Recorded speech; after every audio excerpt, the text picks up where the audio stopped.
Hello guys! Welcome back to my YouTube channel!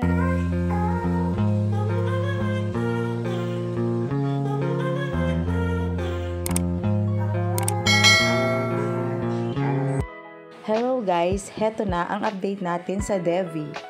Sobrang close ni Ivy Lacsina sa family Wong. May bonding ang family Wong at ang kanyang relatives.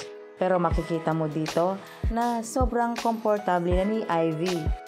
Pamilya na talaga ang turing nila sa kanya. Sobrang galang naman kasi ni Ivy. Makikita mo dito na nagmamana talaga siya sa mga tita at lola ni Dina Wong.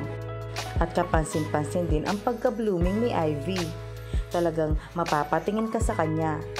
Napakaswerte talaga ni Dina Wong dahil matured si Ivy at magaling magdala ng relasyon. Totoo talaga ang sinabi ni Dina Wong na mapagmahal at mabait talaga si Ivy Lacsina.